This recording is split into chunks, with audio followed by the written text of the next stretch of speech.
ഒഴിച്ചല്ലോ നിധിയേ, എന്നെ ഒഴിച്ചല്ലോ മതിയേ.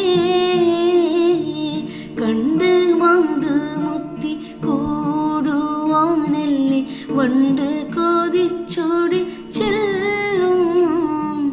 തക്കം ഇക്കാലം കൊണ്ടാടുൽ മോഹത്താൽ ദുഃഖിച്ചു തേനല്ലേ മണ്ടുന്നു.